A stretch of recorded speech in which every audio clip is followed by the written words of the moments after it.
A paz do Senhor, meus irmãos, mais uma aula aqui de psicologia aplicada à teologia. Hoje nós vamos para o capítulo 11 do seu material impresso, é a aula de número 3 do nosso programa aqui do bacharelado, ok? Vamos lá? Autoestima para os cristãos? Pergunta. Autoestima para os cristãos? Bom, a gênese, o princípio, o início da autoestima. O movimento da autoestima tem os seus fundamentos mais recentes na psicologia clínica, tá? Contudo, a raiz do início do movimento da autoestima retrocede lá aos primórdios da história humana. Tudo começou no 3º capítulo de Gênesis, né, que é o Gênesis da humanidade. Inicialmente, Adão e Eva tinham consciência de Deus, consciência um do outro, né, e das coisas à sua volta, e não só de si, né, não só deles mesmos. A percepção de si mesmo era incidental e secundária na sua focalização em Deus e um no outro. Então, o resto era secundário, né? Eles tinham um foco em Deus, que era, né, o Criador, que estava ali em contato, próximo, né? E depois a questão dos dois, né? Porque criou primeiro o homem, depois o homem sozinho, Deus criou a mulher, aí ficou aquela, só tinha os dois, então ficou essa focalização primeiro em Deus e um no outro, né? Adão compreendia que Eva era o osso dos seus ossos e carne da sua carne, mas não estava consciente de si, do modo do si mesmo, né? Do modo que os seus descendentes seriam depois, tá? O ego não era o problema até a queda, tá? Então o ego não constituía um problema. Comer da árvore do conhecimento do bem e do mal não trouxe a sabedoria divina, como foi dito pelo inimigo para ele, né?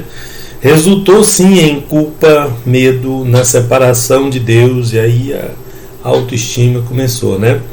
Assim, quando Adão e Eva ouviram que Deus se aproximava, eles se esconderam entre as árvores. Mas Deus os viu, é claro, né, e perguntou: quem te fez saber que estavas nu? A pergunta de Deus em Gênesis 3:11. Comeste da árvore que eu ordenei que não comesse? Bom, aí entra o ego pecaminoso. Adão e Eva responderam, dando-nos o primeiro exemplo de autojustificação. Primeiro, Adão culpou Eva, né, e Deus, tá? E então Eva culpou a serpente, né? Não, Senhor, não foi eu não, foi a mulher que o Senhor me deu, como, né? Colocando a culpa em Deus, tá? O fruto do conhecimento do bem e do mal gerou o ego pecaminoso, tá? Gerou essa maldade, porque a desobediência de Adão e Eva é que permitiu, né, a entrada do mal, né, e o ego, então, pecaminoso entrou na humanidade. Então foi lá que começou tudo isso. E através dos séculos a humanidade continua, né, a se deleitar nessa árvore do conhecimento do bem e do mal, né, que tem disseminado os seus ramos do saber humano, tá? Incluindo as vãs filosofias humanas. Na verdade, a árvore não trouxe o conhecimento, né, sobrenatural, né, mas trouxe uma coisa muito pior, né? É o homem pensar, achar que ele sabe alguma coisa, tá? E mais recentemente as filosofias científicas, né, e a metafísica da psicologia moderna e vários outros elementos aí contribuíram para essa derrocada. Bom, do berço ao túmulo, os defensores do ego prometem, né, a cura de todos os males, né, da sociedade por meio de doses de autoestima, valor próprio, autoaceitação, amor próprio. Isso é muito recorrente na nossa sociedade, até, por que não dizer, no meio das religiões. A gente tem visto muito isso, uma adaptação da religião, mas dentro dos parâmetros do amor próprio, né, da autoaceitação, né, e coisas desse tipo. Então, as fórmulas religiosas, né, do valor próprio, do amor próprio e da autoaceitação escorrem, né, do tubo da televisão, da internet, pelo rádio e seduz através de marketing, publicidade, por aí vai, tá? E todo o mundo, ou quase todos, repetem o refrão: você só precisa amar e aceitar a si próprio, né? Como você é, você tem que amar e te aceitar como você é, você precisa se perdoar. Então essa conversa aí, né, ela vai longe, tá, nesse aspecto aí. Eu só tenho de aceitar como eu sou, né? Eu mereço, eu sou uma pessoa digna de amor, de valorização, de perdão, essas coisas, tá? E qual a resposta então, a resposta cristã para o mundo? Como cristão, como é que o cristão deve combater o pensamento do mundo? Porque é diferente o pensamento do mundo, que é esse que eu mostrei para vocês, do que ensina Deus, do que ensina a palavra, tá? Então, como é que o cristão combate esse pensamento humano, tá? Que exalta o ego, né? Que coloca o ego no centro das coisas, como essência da vida. E eu falei aí de religiões, né? Antes que alguém, né, resolva contestar, porque vai haver contestação de qualquer forma, né? Mas se você pegar o culto hoje, né, as músicas, pregações e tudo, estou falando nesse contexto nosso, mas é também sabido que em outros contextos, né, por televisão, por outras formas, a gente vê. O ego é que é valorizado, né? O homem é especial, vale mais que o diamante, tudo. Toda a essência da vida gira em torno do ser humano, e não do Criador. Olha aí onde está o erro. Né? Não, fala de Deus, né? Coloca Deus, mas o centro, a atenção, o foco está no ego, tá? Então, como é que o cristão deve ser fiel à ordem de nosso Senhor de estar no mundo, mas não ser do mundo? É aí que entra, tá? Olha só o que Jesus diz em Mateus 11, tá? A partir do 28. Vinde a mim, todos que estáis cansados e sobrecarregados, e eu vos aliviarei. Então é ir a Ele. É nós que vamos a Ele. E muitas vezes ficamos chamando: vem a mim, Senhor. E o Senhor está dizendo: nós é que temos que ir a Ele. Tomai sobre vós o meu jugo, aprendei de mim, porque sou manso e humilde de coração, e acharei descanso para a vossa alma, não vosso corpo, para a vossa alma, porque o meu jugo é suave, o meu fardo é leve. Então, alma suave, alma leve, a gente alcança aqui, tá? Então esse é o convite para deixar o nosso próprio caminho, né? A nossa própria força, né? A nossa própria sabedoria, a árvore do conhecimento do bem e do mal que vimos ali atrás, né? Então isso é um convite do Senhor para que nós deixemos isso tudo e nos submetamos ao jugo da humildade e da servidão. E não colocar o ego lá em cima: especial, é grande, é isso. Não, eu sou mesmo humilde e manso. É assim que Jesus disse. E quer experimentar isso, tem que fazer desse jeito aqui, tá? Lá em Mateus 16, vamos aprofundar, porque senão fica só num versículo, aí fica as dúvidas, né? Se alguém quer vir após mim, olha o que Jesus diz: se alguém quer vir após mim, ou seja, quer fazer as coisas do jeito que eu determinei, né? Então, a si mesmo se negue, tome a sua cruz e segue-me. Porquanto quem quiser salvar a sua vida, perdê-la-á. E quem quiser perder, e quem perder, não quiser não, quem perder a vida por minha causa, achá-la-á. Então, essa coisa toda está nas mãos dele, tá? Então, se nós nos entregamos a ele de corpo e alma, não só de conversa, não só de palavra, é que começa a fluir em nós a esperança, o fio da esperança, tá? E aí sai o desespero, sai toda a angústia, tá? não tem nenhum mandamento na Escritura para amar a si próprio, né? Jesus não nos ordena que amemos a nós mesmos, mas que amemos a Deus em primeiro e depois ao próximo, tá? Porque ele já sabia que o ser humano tinha essa tendência aqui e já deixou assim, né? A Bíblia apresenta uma base para o amor, completamente diferente daquilo que a psicologia humanista tem anunciado, tá? Ao invés de promover o amor próprio como a base para amarmos os outros, a Bíblia diz que o amor de Deus é a fonte verdadeira. Então nós temos que buscar no amor de Deus a fonte para resolver o problema. O amor humano é misturado com o amor próprio, tá? E em última análise ele pode estar em busca de seus próprios interesses. Normalmente está em busca de seus próprios interesses. Mas o amor de Deus é entrega a si mesmo. O amor de Deus é sacrificial. É diferente, tá? O homem, até quando ele ama interessado em alguma coisa em última instância, tá? Às vezes até inconsciente.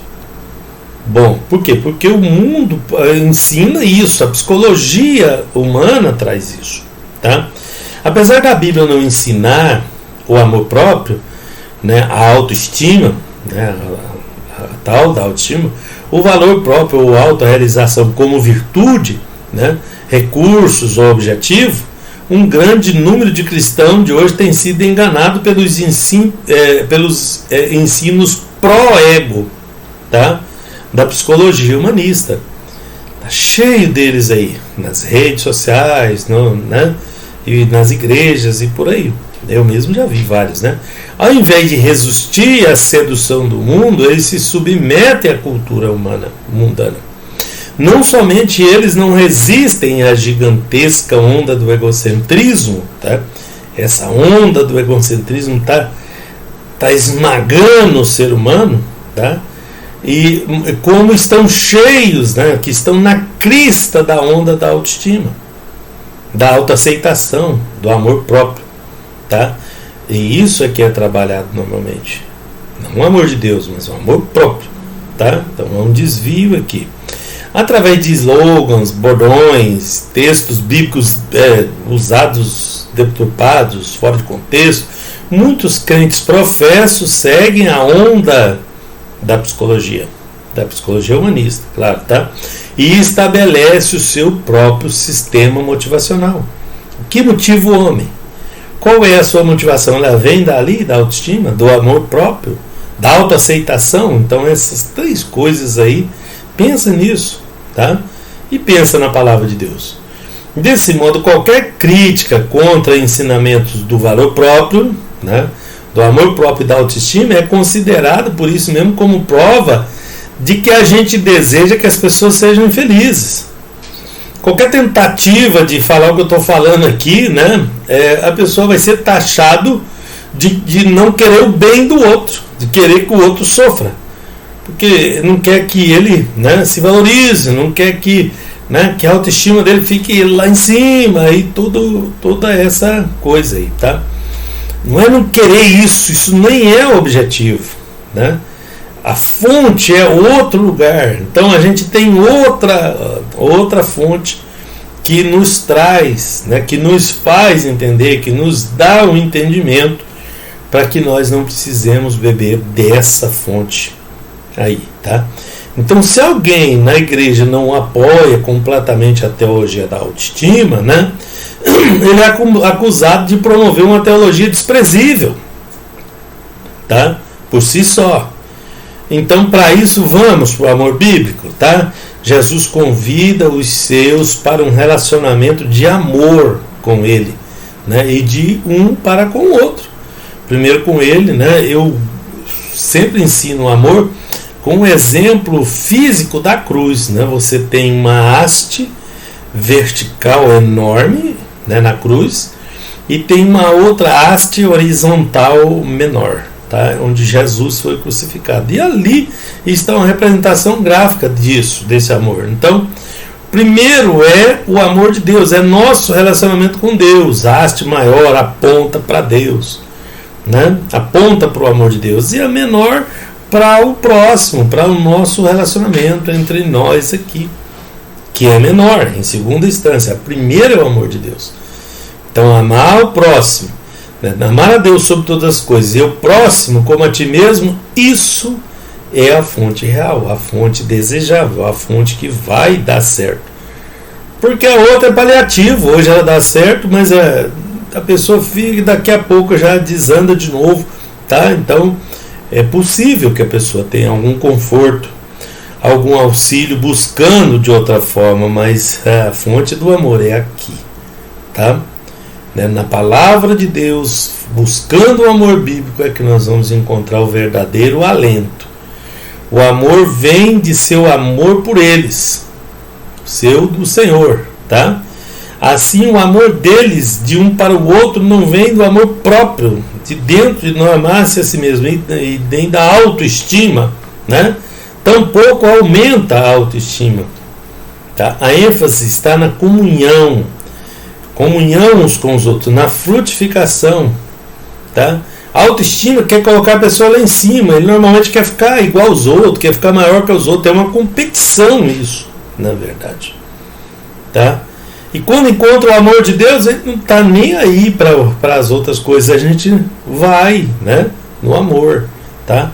Então a ênfase está na comunhão, na frutificação, produzir frutos dignos de arrependimento, tá? E na prontidão para ser rejeitado pelo mundo, porque aqui sim vai ser rejeitado pelo mundo.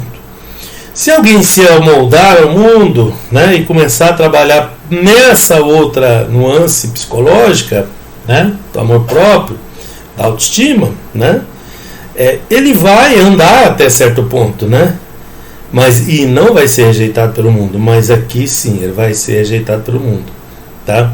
A identificação do crente está em Jesus, ao ponto de sofrer e segui-lo até a cruz, tá? Então o resignado, porque Jesus foi crucificado porque ele foi rejeitado pelo mundo. Por que ele foi rejeitado pelo mundo? Porque a pregação dele era em cima disso aqui. Então é uma coisa meio indigesto pregar esse, né, o amor de Deus e tudo, porque vai sofrer essas sanções. Mas só aí a pessoa vai encontrar o alento que ele precisa. É só aí que ele vai encontrar a paz. Onde ele pode encontrar a paz? Só em Jesus. Ali ele acha um paliativozinho, uma coisa para ir vivendo, tá? Mas volta às vezes até pior, tá? Somente através de semântica forçada, tá? Da lógica violentada, da exegese ultrajada, alguém pode querer demonstrar que a autoestima é bíblica. Só se forçar a barra, né? Esse negócio de autoestima está na Bíblia. Ou mesmo parte, né, da tradição ou do ensino da igreja ou coisa desse tipo. Não vai encontrar. Só se forçar a barra. O foco do amor na Bíblia é para cima, é para fora. Ao invés de ser para dentro, ele é para fora, é para o alto. O foco não é o ser humano, o foco não é o ego. O ego é um veneno que tem envenenado muitos cristãos. O amor é tanto uma atitude como uma ação, tá? Uma ação de uma pessoa para com a outra. Isso é o amor, tá? E o mundo é tudo o contrário. Não, eu só vou amar quem me amar. Eu sou o centro. Se me amar, eu amo. Aí a Bíblia vem e ensina: o que queres que vos faça, façais vós primeiro. Então eu tenho que amar primeiro para depois, quem sabe, eu ser amado. Se não for, esse amor é que vai produzir a paz na minha vida. Eu consegui amar para fora, tá? Embora o amor possa incluir sentimentos, né, e emoções, ele é essencialmente ações, tá? O amor é ação, tá? Determinada pela vontade, para a glória de Deus, é claro. Porque aí o mundo vem e deturpa o amor também. Deturpa o amor, porque aí o amor já não é amor, né, do jeito que o mundo tem ensinado. Aí vira libertinagem, vira tudo que é porcaria, menos amor. Amor é o amor verdadeiro, tá? Então, estamos falando do amor de Deus, né? Amar a Deus e amar o próximo. Então, aquele amor verdadeiro, aí a pessoa só experimenta esse se ele tiver aquele. Se ele amar aquele, ele vai experimentar esse. Se não, ele vai pensar que é amor, porque o amor é falsificado. Não, isso é amor. Não, isso... não amo mais, eu amo. O amor está em nós. Amai-vos uns aos outros. Nós temos que oferecer o amor. É ação. Não é uma coisa que gruda na pessoa. A pessoa, quando quer ir para o lado do mal, quer ir para o lado da baixa estima, quer ir para o lado... ele deturpa a outra pessoa também. Fala que não ama mais. Como não ama mais? Se o amor está em nós, é nós que escolhemos amar. Então eu escolhi não amar? Não, está em mim. Eu não escolhi. Eu só... Não, você escolheu seguir a autoestima, seguir o amor próprio, seguir o lado errado. E seguindo o lado errado, nós estamos vendo casamentos, pessoas falidos, destruídos, famílias inteiras. Estou falando de cristão, porque do mundo aí não dá nem comparação mais, né? Assim, quando Jesus disse: amarás, pois, o Senhor teu Deus de todo o coração, de toda a tua alma, de todo o teu entendimento e de toda a tua força, olha, triplo.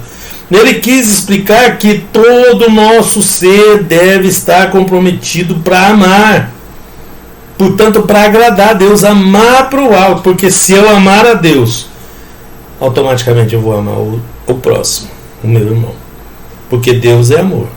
Tá? Claro, o amor a Deus é expresso com um coração agradecido, determinado a fazer o que agrada a Ele, tá?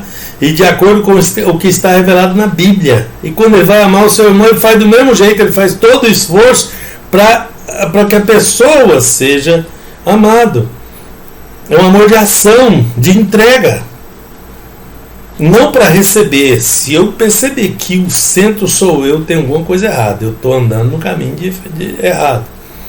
Não se trata aqui do tipo de obediência mecânica, mas de um desejo para conformar-se à sua graciosa vontade. Para nos conformar dar formatar a vontade dele, do Senhor, tá? A sua graciosa graça, favor imerecido, tá? E de concordar com Deus, que é a fonte, é o padrão para tudo que é certo e bom.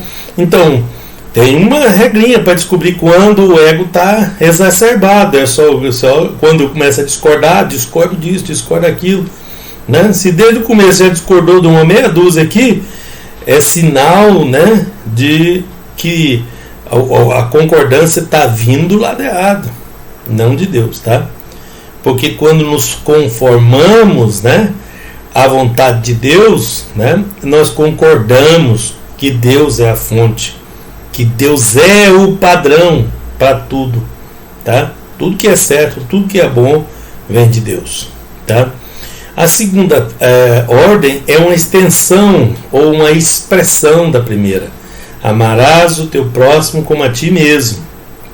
É uma extensão, você ama a Deus e estende. Esse amor é estendido a todas as outras coisas. João acrescentou detalhes a respeito, tá? Acerca disso daí. Tá? Estão vendo aqui, página 69, para vocês ir acompanhando. Em contraste com os mestres do amor próprio, tá? Tem muitos especialistas aí que dizem que as pessoas não podem amar a Deus e aos outros até que amem a si mesmo.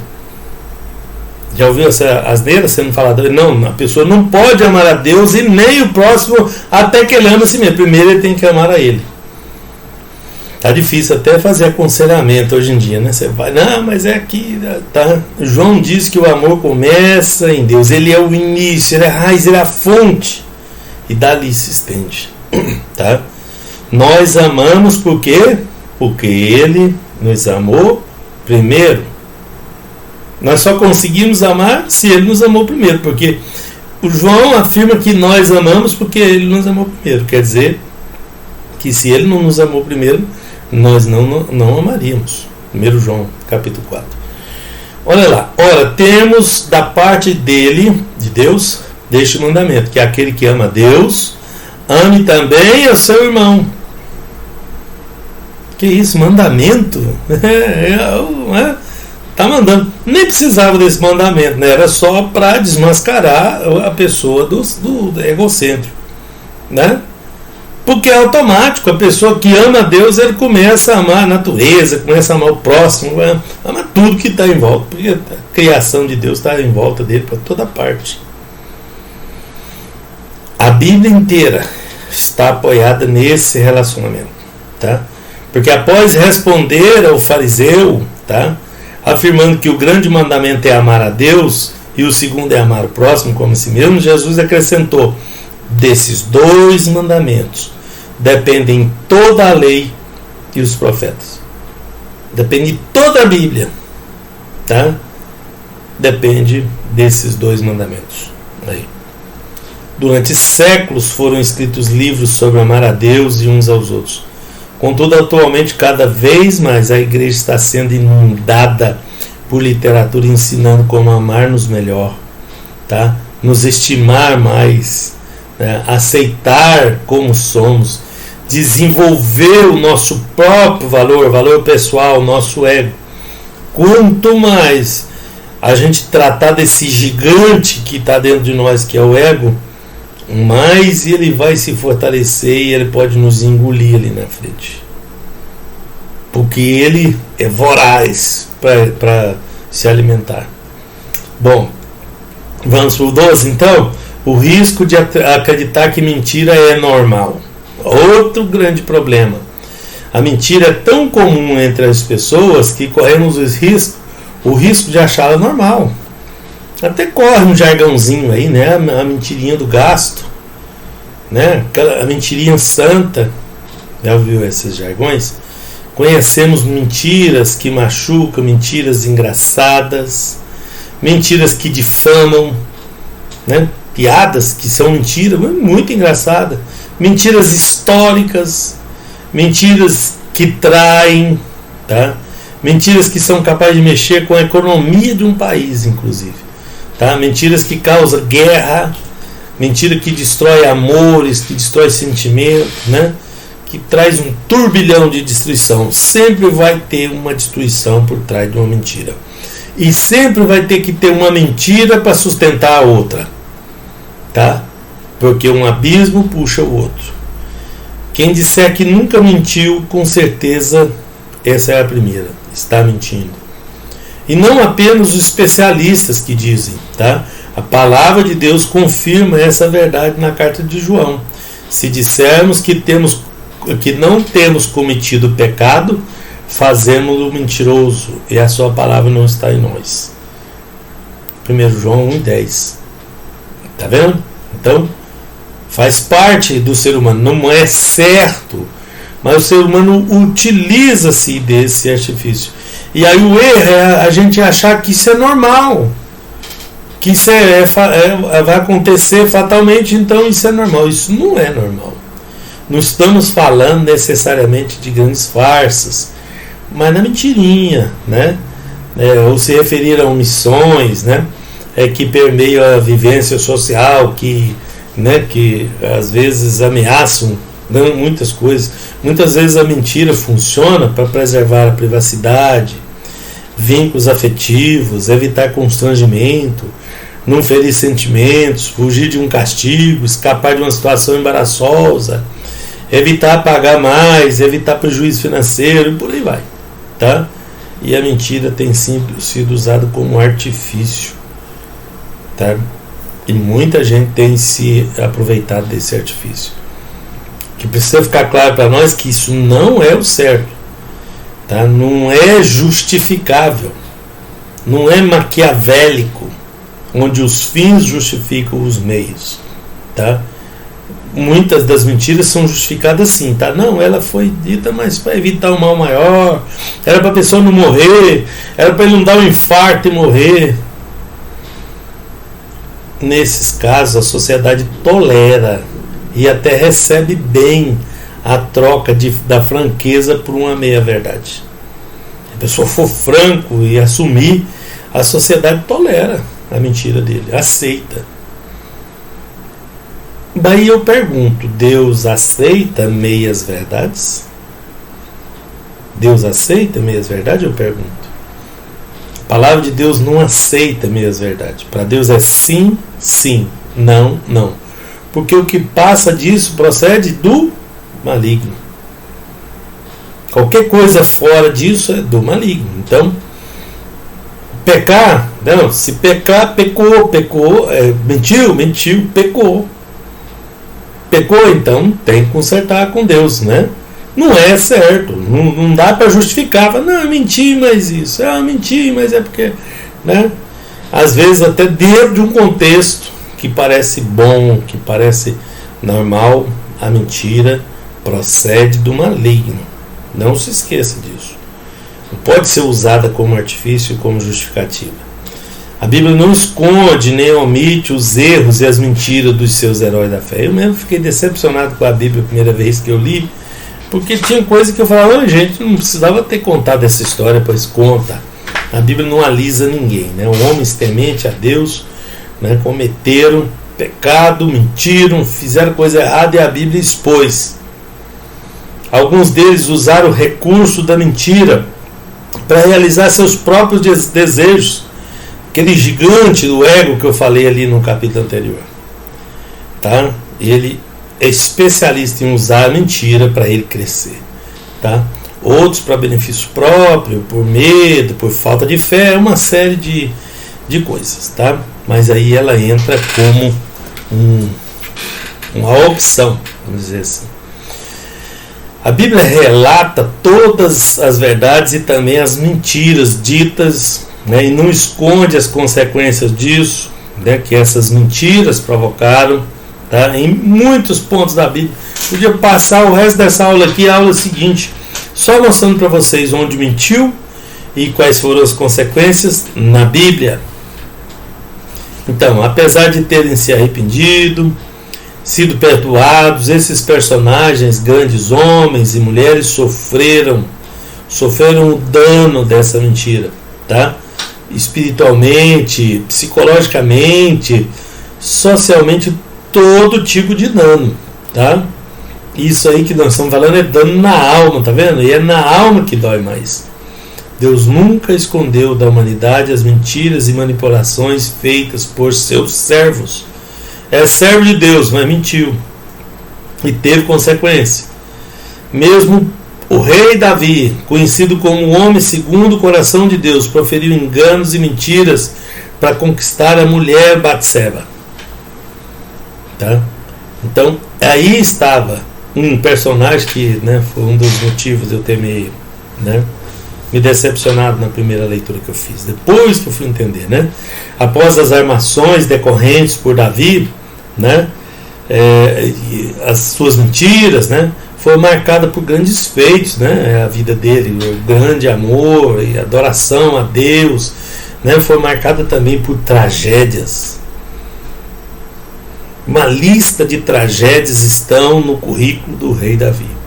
As consequências dos erros, de seus pecados, de suas mentiras, provocaram uma sucessão de tragédias, desde a morte de filhos, perda de batalha, estupro da sua filha, das suas mulheres, né? E muita coisa, muita vergonha, muito sofrimento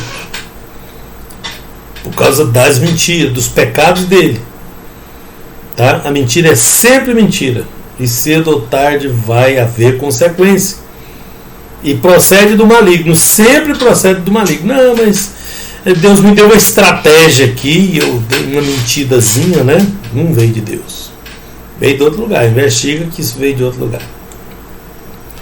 Dizem que a mentira é um mal necessário, mas eu te digo, a mentira tem perna curta, tá? Para evitar problemas maiores, né? Seja no relacionamento familiar, seja no trabalho, seja na amizade ou mesmo em relacionamento afetivos, tá? As pessoas usam isso como artifício. Deus, né, nunca usa desse artifício. Então, o que Deus diz, fala dessa mentira. Pela hipocrisia dos que falam mentiras e têm cauterizado a sua própria consciência. Ele chama de hipócrita os mentirosos. não bastasse, ainda vai piorar, tá? Quanto, porém, aos covardes, aos incrédulos, aos abomináveis, os assassinos, os impuros, tá vendo? Os pecadores estão tudo aí, ó. Os feiticeiros, idólatras e a todos os mentirosos, está no mesmo nível. Ah, mas era só uma mentirinha. Tá falando mentiroso, não tá falando o tamanho da mentira ali. Tá? Proferiu mentira, classe do mentiroso. Tá? A parte que lhes cabe, mentira sem consertar com Deus, sem arrependimento, tá? Como qualquer outro pecado. A parte que lhes cabe será no lago que arde em fogo e enxofre, a saber, é a segunda morte. Segunda morte é a separação de Deus, definitiva. Apocalipse 21:8. Entenderam aí? Tá?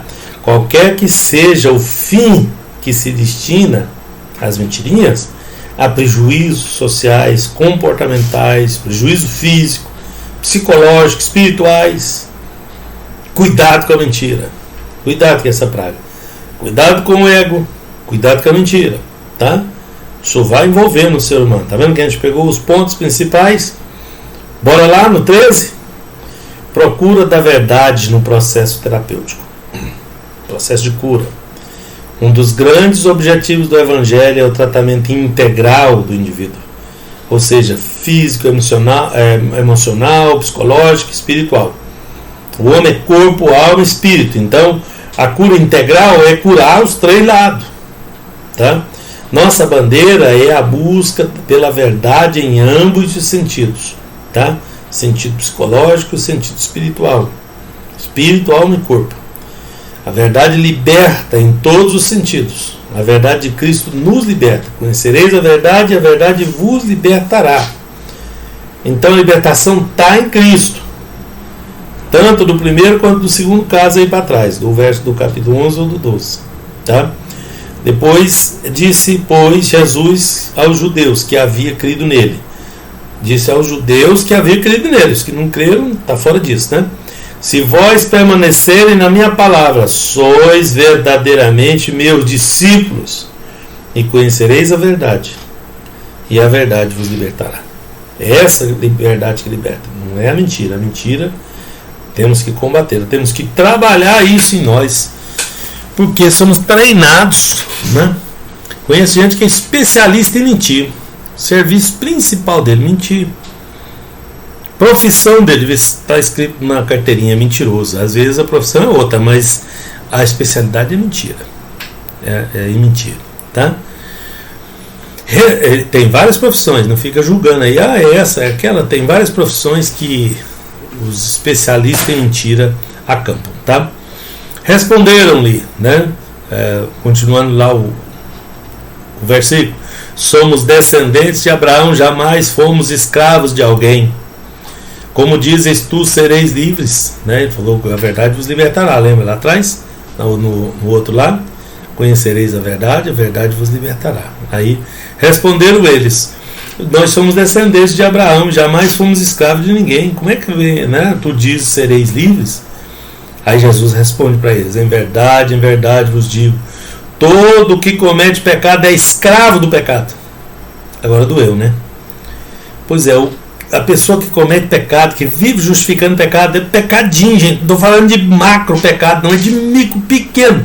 Meu pastor ensinava que toco pequeno é que arranca unha. Você não vai chutar uma árvore enorme, é aquele toquinho que você não vê, tá? E aquele que comete mentira é pecador. E o que comete pecado é o quê? Escravo do pecado.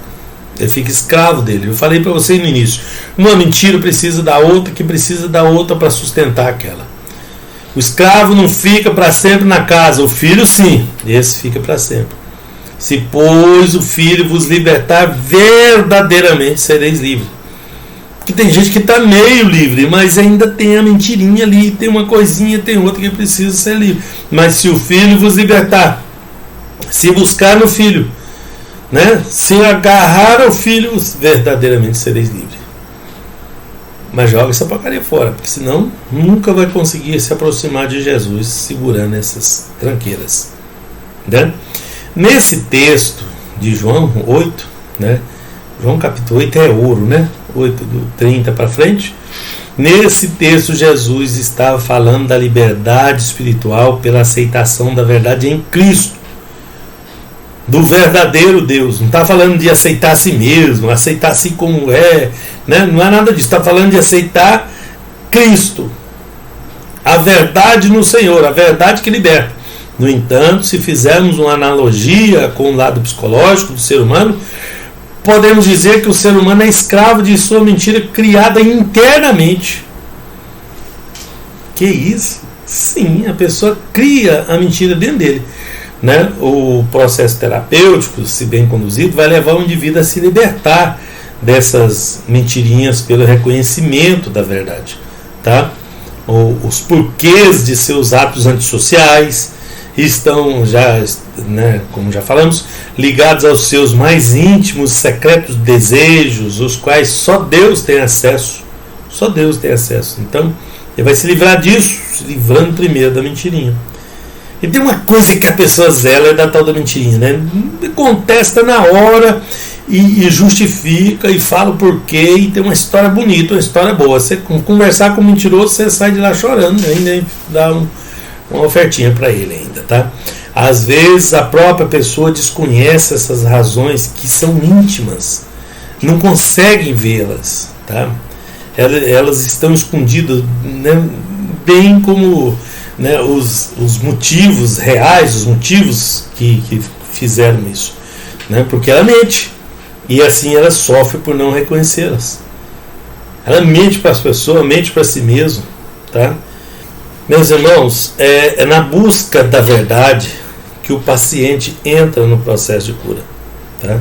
Então é no reconhecimento e na busca da verdade que acontece a libertação do indivíduo, tá? Primeiro ele reconhece e busca isso, e é nessa busca, né? No caso espiritual é a libertação, né? Toda ciência busca a verdade.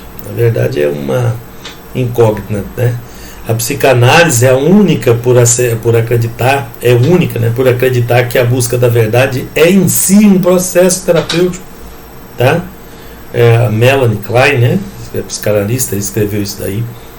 Qual é o verdadeiro sentido da verdade no processo de cura, no processo terapêutico? Quando falamos em verdade, o que realmente queremos dizer? Historicamente, lá na psicanálise, né, o Freud, foi descoberto que a maioria dos pacientes, né, histéricos falsificava suas verdades por meio de uma linguagem simbólica dos sintomas, tá?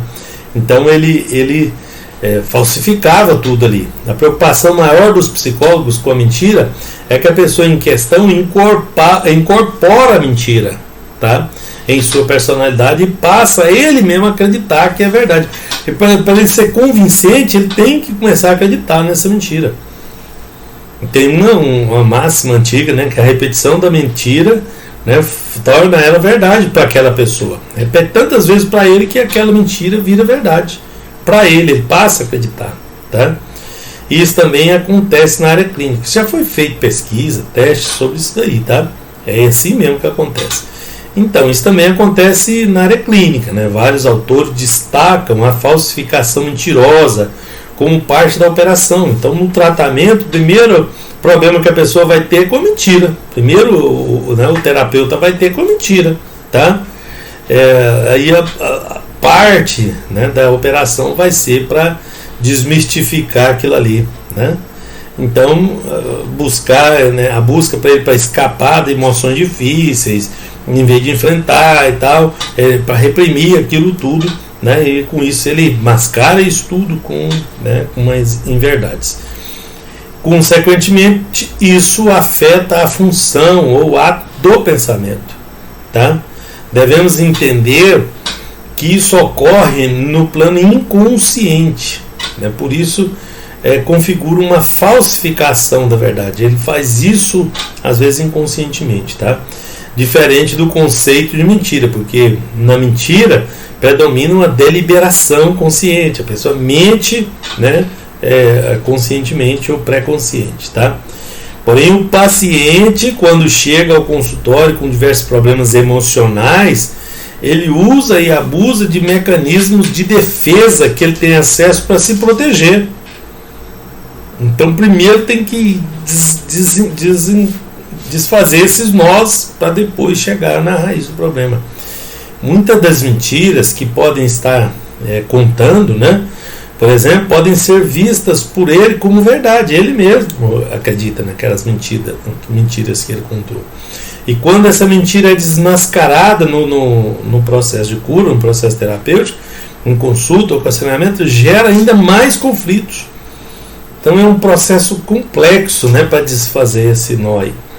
Caso o terapeuta ou o conselheiro não saiba como proceder, já que a falsificação da verdade foi incorporada ao universo do paciente, né, então isso complica. Quando se encontra a verdade, né, a razão da vida que está em Cristo, não cabe qualquer especulação, qualquer mentira, qualquer dissimulação ou falseamento. Tá? Continuamos perseguindo a nossa fé, porém podemos estar feridos, né, e continuar nesse sofrimento se não tivermos a oportunidade de externá-los e de tratá-los. Tá? Muitas vezes, pessoas que seguem a fé em Cristo e mesmo assim têm dentro de si uma tristeza profunda, não revelada, apresenta quadro físico doentio, gerado muitas vezes pelas mentiras contadas por aqueles que deveriam dizer e ensinar a verdade. Tá? Então aí gera uma brecha enorme, um problema enorme aí. Tá? E esse é o processo de cura, é a busca da verdade, é a aceitação da verdade. Né? E isso também gera conflito. Ok? Vamos terminar essa aula por aqui. Deus abençoe em nome de Jesus. Obrigado.